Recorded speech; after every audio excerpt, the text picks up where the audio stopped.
Hey, everybody. Welcome back to Outpost Gray. I know it's been a while since I've actually done like an actual interview on here, so I'm excited to come back. You're going to see a little bit of different formatting, but still amazing content. Usually it was Thursdays and I was doing live streams, but I've gotten busy. Life has happened. So now I'm coming to you and we're going to do a little bit like shorter form content. So I hope you guys like this. I'd love for you to message down below and give me your thoughts and opinions on kind of how I'm reformatting this. Also, I want to let you know that I've got a team working with me behind the scenes. They are amazing. I couldn't do it alone. I actually wouldn't be doing these interviews again if I didn't have the team. So I've got to give a shout out to James, Jessica, George, Lupe, Erica, amazing team. They're the ones that have helped me with overall just getting graphics and content and guest management. So couldn't do it without my team. Give them a round of applause. And if you're eager to work with Outpost Gray in an internship, wanting to network, message us, let us know. We'd love to have you on board. And then the last thing before I introduce our guest, it would mean the world to me if you guys hit that subscribe button, like button, and you shared this out with others. You guys are the best. All right. So what do we do here on Outpost Gray? We talk about cybersecurity, innovation, and technology. And today I'm excited because today's guest is Sunil Karir. He is a senior information analyst, security analyst at Orgvue. Now, Sunil graduated from the University of East London in 1993 with a bachelor's degree. Okay, get this, in business and managerial economics.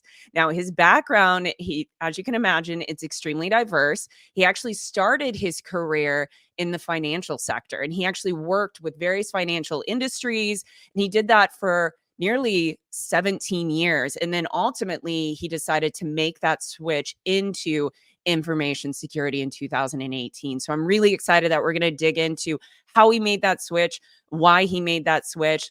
Also, on top of all of that, he holds multiple certifications ranging from networking to cloud security, and then most recently obtaining the ISO 27001 lead implementer certification. If you guys knew anything about this, it's a pretty daunting one. Erica's actually studying it right now. She's pulling crazy hours to take this because she needs that for, I think, like a PCI one. So it's a pretty big deal. Also, he began his career in cybersecurity as a network support specialist. And then he finally made his way into, of course, my favorite sector, as you guys know, GRC, hashtag I love NIST. So that's where he presently works. And today we're just going to be talking to him about his transition from the financial sector into cybersecurity. And then we're going to dive into what his day-to-day looks like. So you guys are in for a real treat. Let's do it. Let's bring on our guest.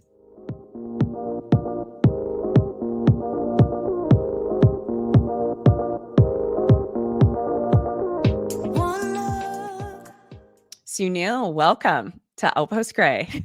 Hi, Jax. Super excited to have you here. So Lupe Peterman is the one who had reached out to you to have you on the show. How did you and Lupe connect? I think via LinkedIn. I think she was looking to break into cyber. She saw or listened to a podcast that I've been previously part of, just how I got into cyber, my journey. She's very interested. She had done a lot of research, and I just said, you're in the right space, just do it. And she's where she is today just because of her hard work and dedication.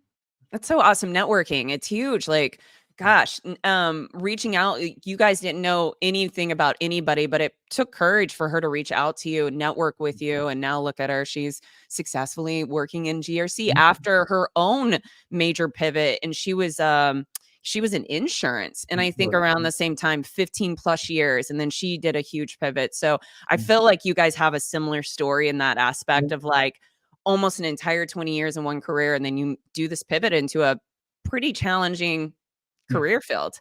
Yeah. So, okay, that's going to be, I want to talk first on that because that's like my first question for you. I'm super interested. And I know the guest will be too. I'm like, okay, you had this successful career in finance, 17 years. Many people I know, you see it all the time. They're like, well, I'm at 17 years, push through for another 3, hit the 20, do all of that. what was your motivation at that mark in your life where you're like, all right, I need to try something new. I want to switch careers. I'm going to pivot into information security. And why information security? Right, yeah. So I guess there's a couple of things. One, I had got made redundant from my last role in finance, and that sort of pushed me to look at other areas. And on the same day, I had a phone call from a training company offering cybersecurity courses. And I delved into a bit more, did a bit more research, spoke to a few people in the know, and they said it's the place to be. Break into it if you can.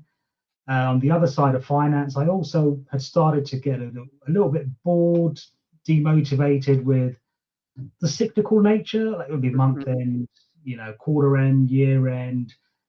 Felt like I was always firefighting and not having any impact. There was no end result apart from just a profit and loss statement and a balance sheet every week, year, month, and that's not to denigrate anybody in finance. Finance isn't easy either. But I felt that my time was done and I needed a new challenge. So here I am really. And then I did a few courses, looked for a few roles. I got rejected for many roles, but then I got into a MSP, Mhm. looking at networks, proxies, and firewalls, and that was my first role. Yeah. Okay. So let's talk about that very first role that you got when you took that role. I mean, that's kind of like you got into the network support specialist role, if that's the role you're talking about. And then, like, what happened when you got into that role? Was it what you expected? Like, how did it all work out for you? Well, so it wasn't what I expected because I You didn't know didn't what have to expect expectations. because I didn't have a clue what was Yeah. on. I still don't have a clue what was going on. So Right. it was just my journey there was, and this will sort of maybe guide or help people. I just applied for any and every available role on LinkedIn. I was applying for CISO roles just to get the conversation. There was a lot of ridicule as well. People saying, well, why are you applying? You're not qualified. You haven't got the experience. But if I didn't apply, I wouldn't have had that conversation. Mhm. So on the back of that, someone called James Dyson was my first contact. He was one of the directors at Reliance, the MSP that I got my first role in. He reached out to me and said, we're looking for someone with the right attitude. Um, and I spoke, and he goes, why don't you come in, have an interview with a guy who works under me? The guy was Rick Irvine. I spoke with him, had an interview. I got all the technical questions wrong. And he was like, well, why should I take you on? And my answer to him was, why not? Yeah. And Love it. he just said, okay, all right then. And because he couldn't answer that, and we Yeah. had a laugh and joke about it, he goes, you know what? I'm going to take the risk. I'll take you on. And it was shift based. It was 2 days, 2 nights, 4 days off. Looking after proxies, firewalls, and then having to learn new technologies, Juniper, Palo Alto, Cisco, etc. Um, it pretty much worked out to me that it was something that I didn't want to do long term. So I know people ask, well, how do you know what you wanted to do? But I think you also need to have a look at what you don't want to do as well. But luckily, within the same firm, a project came up to do their ISO 27001 recertification and the Cyber Essentials Plus. I spoke to the CISO, Andrew Cook. He gave me the opportunity. He said, "Well, okay, do it," and I did it. But because it was a project, it finished, and they goes, "Look, we've got no more.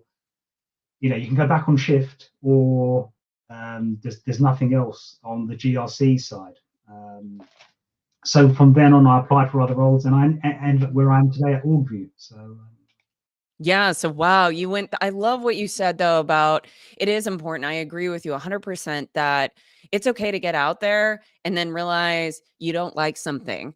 But recognizing that it's okay not to like it, you're just figuring out what you do want to be in. And I know even for me, cybersecurity is so broad. There are times when I am in client services and I get on a contract or I'm working on something and I don't love all of GRC. There are pieces that I really enjoy, but there are pieces that I'm like, oh my gosh, here we go. But I always remind myself, you're always learning and growing, even if you don't like it. It just reminds you and tells you, okay, what do I really do appreciate? But there's still going to be times in your career, in my opinion, from my experience in GRC, because it is so diverse. You might get into GRC and you might not absolutely love every single aspect of it. So anybody new it's listening, from your experience, you've been in it now for a little while. If somebody gets in it, maybe they're not liking doing like assessments, for example, what would your advice be to them? Would you say go and just try something completely different or explore different parts of GRC? Well, I've been very fortunate to be in an all-round information security role, so it covers every single Ah, aspect. yeah, you And have a broad. yeah, so I enjoy all aspects. But I know people who have had the exposure to every part of GRC and had a diverse role, and gone on to specialize, like doing third-party risk assessments. But I couldn't imagine doing that day in, day out. Mhm. So I think there's always room to, I would say, try and keep a diverse range as possible in a role. And if it's not within the role, try and seek it outside by just other learning. I mean, my weakness, I would say, is the technical side. I would love to know more about architecture, engineering, cloud security. I don't deal with it day to day in my role, but I just try and read around it as much as I can. So it's one of those that you could end up what we would say pigeonholed. You could end up being just, if you did third party risk assessments for 2 years and you look for another role, are you going to get another role in something else? I don't know. It'll be tough. It'll be a tough one. Okay, so I'm going to take us a little bit like a step back for a moment and kind of start talking about your financial side, your financial career, some of those skills that you had over there. Because what I Yeah. really like to do, I was in the military. I have taken some of my leadership skills, some of the like technical skills that I had in the military, and I've applied them to my current day. And being that you've been in two different, like very different sectors, both of them take a lot of cerebral. They're very cerebral heavy. Have you noticed working in that as a financial analyst and what you did there? Have you taken any of those skills that you had in that field and applied them into information security? And can you provide an example of maybe a time that you felt like, oh, this helped me in finance and it's still helping me here today? Yeah, so spreadsheets, I was so surprised because I took it for granted as a financial analyst, that I could use Excel, I can work my round around pivots, VBA, lookups, and so forth. And when I came into InfoSec or cyber, some people hadn't even opened up an Excel spreadsheet, and for me that was very surprising. I thought it was the go-to tool um, for everything.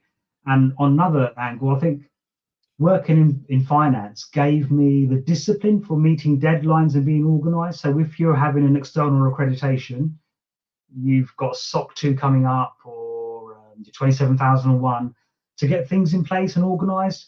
I think that's a very transferable skill from finance, and in life. I think that's how it kept me in good stead, those skills. So do you feel now that you've kind of moved into it and you're in it to win it in the GRC space, because the GRC space does have a lot of Excel documents, everybody. I mean, you've done an assessment. I mean, the first time I saw a work paper, I was like, what is this thing that I've got? Like so many tabs, so many columns, so many things. Do you feel that now that you're in it and you're in GRC that you made the right career decision? I mean, it's kind of, it's never too late to pivot, but are you here in it to win it now? Yeah. I've been here about 4 years now. I really, really enjoy it. It's Great. really vast. Like, there's a vast array of jobs as well and skills that you can pick up as you go along, and it's ever evolving with cloud security, with AI, and so forth. Um, and one thing I feel in GRC where we have an advantage, there's always going to be a need for us because there's always going to be a need for compliance. There's always regulations, there's always governance, and there's always compliance.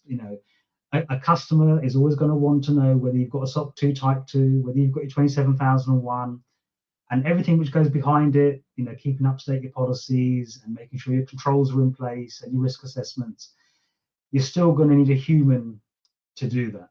Yeah. So I Yeah. think we're very fortunate to be in this space.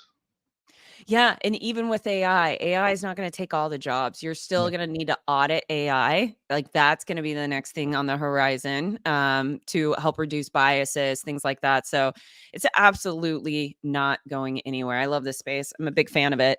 So, we have individuals that listen to the show that are trying to break in, and they're coming either fresh out of college, so it's, they have a computer science degree, or you've got individuals like yourself and like myself that we had a whole other career in a way, and then we decided, okay, we're going to go in full time to cybersecurity. With that being said, though, I mean, using you for an example, 17 years in a career field, a lot of people would have this almost fear state of saying, okay, I'm just going to start over.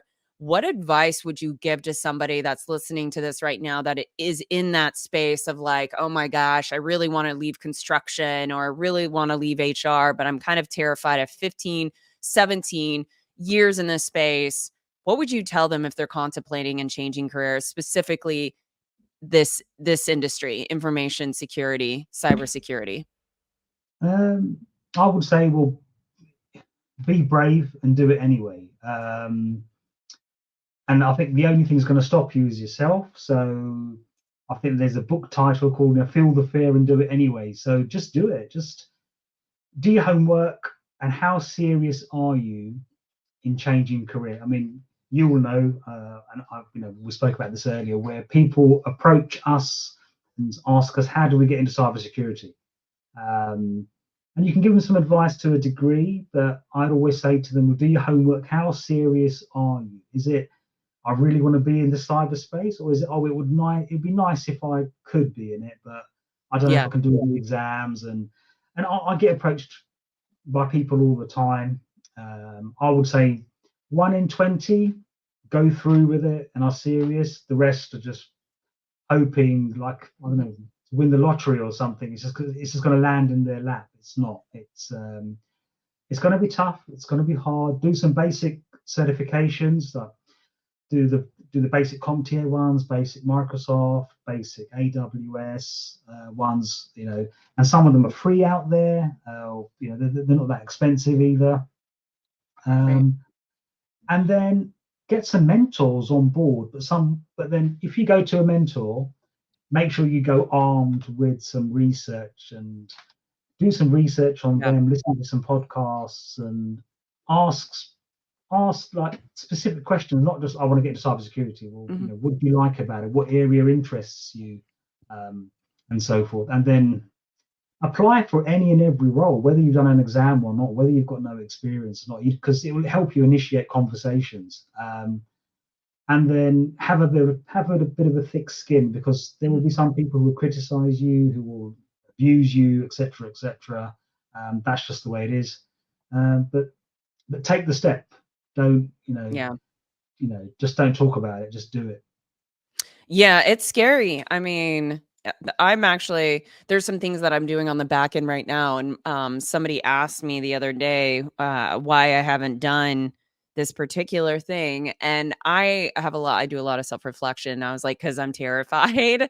Because, I mean, it's scary. And I can only imagine individuals that are listening to this, if you've got an entire family that you have to take care of and you Yeah. might be getting a lower paying job for a little while, I can tell you it is worth it. Yeah. This career field, I think there's 47 different jobs that you can do. So you're never going to be stuck in one thing. And like your role, you get to do so much. There's a possibility. I mean, you can just do and grow, and especially if you work at a consulting firm like Yeah. where I work. If you're not happy in a role, your leadership's going to work with you and help move you into something else that is going to help either like make you happy, increase your overall skill set. So it's a lot of possibilities, but like you said, you have to take that step. And I love what you said on the networking piece, or like messaging people, making sure to message them with an intent, not just Mm. help me get into cyber. But I want to add one more thing to that. And you touched on this. is that you do have to have thick skin. And if I get messages all the time on LinkedIn, I can't respond to everybody. I wish I could. I've tried. It's impossible unless I get an assistant. So if you don't get a response, it's not you. Try somebody else, follow up in a couple of weeks with the individual, but just remember people are busy and that it's not that we're like forgetting about you or we don't want to respond. Just don't put your eggs in one person. And when they don't respond, you're like, oh, I'm a failure. It's too hard to break into the industry. Yeah. It's just reach out to somebody else, keep it Yeah. moving. Yeah. And there's different avenues, because I also went to a couple of information security exhibition events, and my mission was to collect the business cards, get the website, go on the website and go to the contact us form and ask for the HR contact, ask for the CISO. You on LinkedIn, you can go onto a company page, see who their CISO is. You can message direct, put a connection request in. What's the worst they're going to do? They're going to refuse you. They're going to block you. Yeah. Oh, well. There's so many ways. There are so many ways. Yeah. There's how many users on LinkedIn? Yes, countless. So so it's just, and I think, and we all suffer from it sometimes. We can be scared to take the step. We stop ourselves. Is it imposter syndrome? Is it just being terrified? Is it, we give ourselves more excuses not to do something. Whereas if we just did the step and we'd get a no, that's fine. At least you tried. If you don't try, or if you don't ask, you don't get. If you don't try, you won't know. It's just basics, and we all stop ourselves sometimes to do so much more than we could. I agree with you. So I googled LinkedIn. How many users on LinkedIn? Almost a billion. Over 930 million. So, ladies and gentlemen, if one person isn't responding to you, you still have 929 million users. Not all of them are in cybersecurity. Let's just say there's a couple million, but yeah, you got people. Don't give up. Yeah, and every company will have an information security department. Yep. So you just need to get their contact detail of someone or HR or something. Just say, look, I'm interested. Have you a name or something? You might not get anywhere to start with, but keep Googling away, keep looking on LinkedIn, and you'll find a path. Mm-hmm. Do you consider yourself an introvert or an extrovert? More introvert than extrovert. Me too. Yeah. So see, people can do it that are introverted. I think that there's this misconception that extroverts, it's just easier for extroverts. Yeah, it's probably true, but I figured out my hacks. I know how to do it. I might even customize a message. Say I go to a conference, get business cards. I'm not going to write a like custom message for every single person. Instead, I'm going to make a stock message where I can change a couple of things within that message but it's going to be like a copy and paste. It's going to be like, thank you so much, Sarah, for thank you so much for meeting with me, or it was great to meet you, Sarah, at the X event. I'd love to follow up with you in the next couple of weeks, blah, blah, blah, blah, blah. Like something like that, because you always want that call to action in some way, or maybe not. Maybe it's just a connect with them and then building on that relationship too. So there's all these hacks where you don't have to put yourself out there all the time and be really uncomfortable and go to like really weird social networking events by yourself. You can do a lot of online stuff. Yeah, I agree. I mean, I think it's something you can't teach. So just I can communicate naturally, I feel, and some people can't, and everyone's different. But I will say to anybody, just try and have the conversation face to face if you can. It's a bit more impactful than an email. And I know, again, it's going to be, because if you can speak to your children, your partner, and your friends, you can surely speak to a stranger. It's just a conversation. So, and again, what's the worst they're going to say is no. So it's okay. Yeah. I have people, I have a friend I'm thinking of right now. She is like crippling shy. Like she was going to go to lunch with an old friend she hadn't seen in like 5 or 10 years.